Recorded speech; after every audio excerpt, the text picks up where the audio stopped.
Time now for Trivia Tracks with yours truly, Price Robertson. Sponsored by Beth Smith and Edward Jones and ProMed Ambulance Services.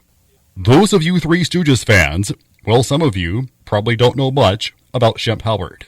Of course, most fans prefer Moe, Larry, and Curly, but Shemp deserves some appreciation. Here is his story.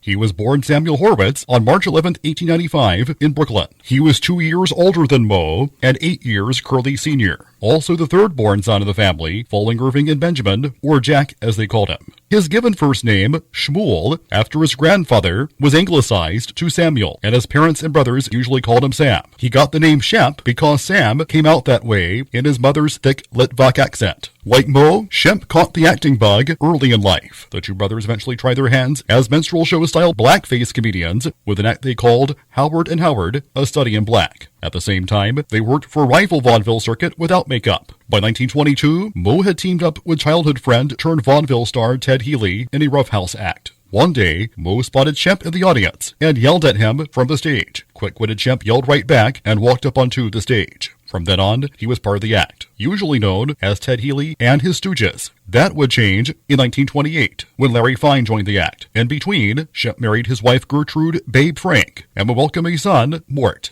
On stage, Healy sang and told jokes, while his three noisy assistants got in his way, and Healy retaliated with physical and verbal abuse. In 1930, the act made their first film appearance in Soup to Nuts, Shemp's only film as one of Healy's gang. Moe, Larry, and Shemp briefly left Healy to form an act of their own, but were called back by their old boss in the summer of 1932. However, Shemp was fed up with Healy's drinking and abrasiveness and decided to leave. While younger brother Jerome, better known as Curly, replaced him, Shemp began a successful career as a character actor, appearing as Nobby Walsh in the Joe Palooka short comedies for Vitaphone, part of Warner Brothers. He appeared in other Vitaphone shorts as well, opposite comedians such as Roscoe Fatty Arbuckle, not long before the latter's death. Shemp seldom stuck to the script. He livened up scenes with ad-lib dialogue and wisecracks, which became his trademark. He even attempted to lead his own group of Stooges in 1934 short The Knife of the Party. By 1937, he had followed his brother's lead, moved to the West Coast, and landed supporting roles at several studios, including Universal, Columbia, and MGM, and opposite such noteworthy comics as W.C. Fields, Olsen and Johnson, and Abbott and Costello. In 1935, he made a rare dramatic turn as a gangster in the movie Convention Girl. In 1944, Columbia gave Shemp his own series of two reel comedies, but in 1946, Curly was felled by a stroke that claimed him 6 years later. At Moe's urging, Shemp returned to the Three Stooges. Though he may have had big shoes to fill, the act remained very popular, making several TV appearances during the medium's infancy. In 1949, the Stooges filmed a pilot for a show called Jerks of All Trades, which was not picked up. In 1951, Shemp made his only feature film appearance as member of the Stooges in the Western Gold Raiders. By 1954, the trio was still going strong with their short comedies. By this time, many of their entries were remakes of earlier shorts, complete with stock footage. Moe planned on getting Columbia to put the trio into feature films of their own, but on November 22nd, 1955, tragedy struck like lightning.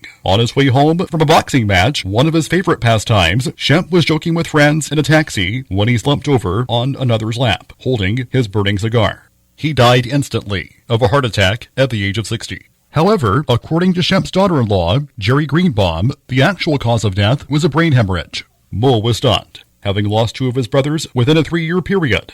He even considered disbanding the Stooges, but being the professionals Moe and Larry were, the show had to go on. Following Shemp's death, 4 shorts left in their contract were done using existing stock footage of Shemp, with supporting player Joe Palma doubling for Shemp in newer footage. At one point, Moe and Larry thought about continuing as the Two Stooges, but studio execs dismissed the idea. It wasn't long before Joe Besser replaced Shemp, and the Three Stooges soldiered on, although Columbia discontinued production of the Stooge comedies later in the 1950s. Till next time, I'm Price Robertson. Amazed by today's trivia? Then join me for Trivia Tracks weekdays at 6:45 on Everybody's Country by 95.